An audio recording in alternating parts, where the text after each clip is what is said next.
What happens when you're looking at higher price points? What happens when you're looking at 700 plus? Your 20% down payment isn't enough. Let's say you're looking at an $800,000 house, right? Now you're having to put. Hey, how's it going? Thank you for joining me on this week's episode of The Real Deal. This week, we're going to be talking about loan limits and the different types of financing options that are available. This has been a very topical conversation with clients that are looking to purchase homes or upgrade into homes because of the rising home prices.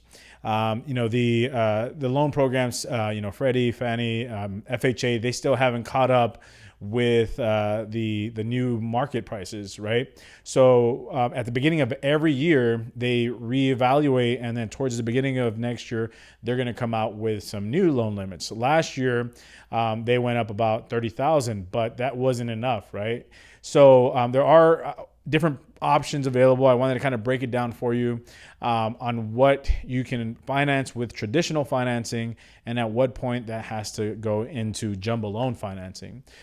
First, let's start off with your standard FHA financing, which is typically going to be reserved for first-time home buyers. The limit on that is going to be $368,000. So after your down payment, that is the most that you're able to finance. Now, I have helped clients that aren't first-time home buyers. I have helped out clients that have sold a house, and for one reason or another, maybe it's credit, maybe it's debt to income, they have to go with an FHA loan, but they're still buying $450,000, $550,000 houses. Now, you might be asking, how is that possible if the loan limit is $368,000? Well, that's exactly it. It's the loan limit. So depending on how much money you put down is going to determine how much you can purchase with an FHA loan. At the end of the day, all they're going to secure is $368,000. So if you're buying a $492,000 house, it doesn't matter. That is going to be what matters is how much you end up financing when everything is said and done. Now, obviously, that's a big down payment, and for the most part, that's not the route that you're going to want to go if you're looking at a $550,000, $600,000 house. If you're looking at something in that price point, then you're going to want to go with conventional financing.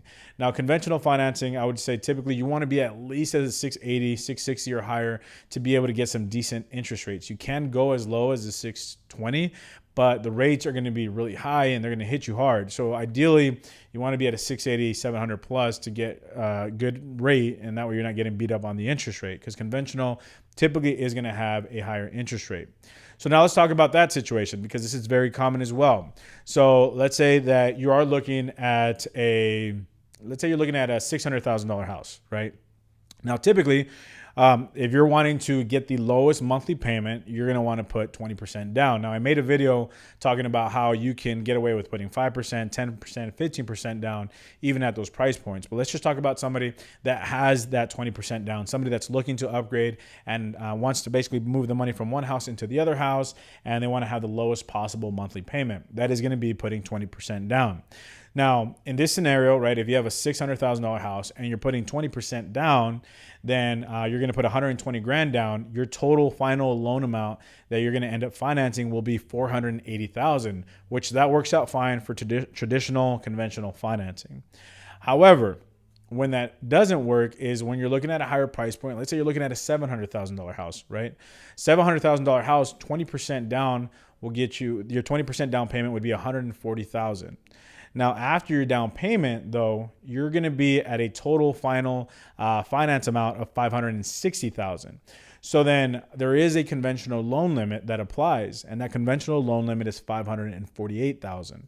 So in that scenario, this particular buyer would have to put the additional money down to get down to a $548,000 loan limit. And that confuses a lot of people. A lot of times people don't understand why that is, right? They think it's just 20% down, but that's not always the case. That's when you're qualifying with a conventional loan. You're going to have to keep that final loan amount at $548,000. Now, that works, right? So if you're a buyer and you don't want to have any extra additional overlays, you want to get the best possible interest rates. That means that if you're shopping around $650,000 to $680,000 house after your down payment, you'll end up below that conventional loan limit of $548,000. Now, what happens when you're looking at higher price points? What happens when you're looking at 700 plus? Your 20% down payment isn't enough. Let's say you're looking at an $800,000 house, right? Now you're having to put $250,000 down because you're needing to reach those conventional loan limits. There are different types of loan products. They're called jumbo loans, and that's what these are designed for. So a jumbo loan is for anything that's financed over $548,000. Sometimes people get scared of the word jumbo loan because they automatically assume that applies to $2, $3, $4 million homes. That's not the case. A jumbo loan is anything over a final loan amount of $548,000 because that's no longer conforming conventional loan limits. Now, maybe next year, towards the beginning of next year, January, February, we'll get our new loan limits. But as of right now, at this moment, that's what the limits are. So then conventional versus jumbo loan, what's the difference? Why wouldn't somebody just automatically go to jumbo is what you might be asking. Traditionally, with a jumbo loan, there are going to be additional overlays. It's not going to be your typical, loan requirements. So right now, for example, with conventional loan limit, if you're self-employed, you can use 1 year of tax returns if you had your business for 5 years. Jumbo loans, no matter what, you're going to need 2 years of tax returns, right? So there's certain rules which make jumbo loans a little bit harder to get. Also, the debt to income requirements are typically going to be lower as well, as opposed to being able to potentially go all the way up to 50%. In addition, you're going to have some stricter credit score requirements. So with jumbo loan products, typically you're going to want to be at around the 720 in order to be able to get some decent interest rates. Whereas with conventional financing, you can go as low as the 620. Ideally, like I said, you want to be at a higher interest rate. So if the situation dictates, if it's the right product for you, then jumbo loan is not a bad option, especially with these rising home prices. If you have a house and you have a ton of equity and you're at the point now where you want to upgrade, jumbo loan would be the best option for you, because at that point, right, if you're looking at, let's say, $1 million home, all you're having to put is 20% down, which is your $200,000 down, as opposed to having to put $450,000 down to get you all the way down to the conventional loan limit of 548.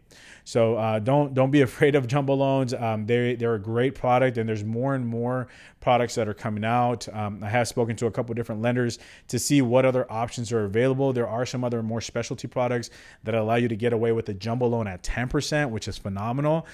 To be able to purchase an $800,000, $900,000 house by only putting 10% down is a really good product. Now, this isn't going to be for every client. There are going to be certain restrictions, but if this is you, if this is somebody that you've been looking, let's say you make great income, right? Let's say that you're dual income, or you have a great career, you just got out of college, you're a professional, and you can qualify, right? You're okay with a $5,000 a month mortgage. You're okay with $1 million house, right? But you're limited on your funds that you have to play with. There are programs available that you don't have to put 20% down. You can get away with putting down 10%, sometimes even lower. So if you're in that place, if you're in that specific genre of where you can qualify for a higher loan amount or higher mortgage payment, but you don't have all the money, or you don't want to put all that money into the house, there are some options available. Reach out to me. We'll get together. We'll cater something that'll work for you to make sure that you can qualify for the house that you want to purchase in our current market. So hopefully this gives you some information, some tools on what you can do to qualify for a home. It gives you an idea of the different loan limits. As you can see, there's a lot of different options. There's a lot of different scenarios that apply. So it's not one size fits all, but I promise you, we'll find a solution for you. Thank you for joining me on this week's episode of The Real Deal. I'll talk to you soon.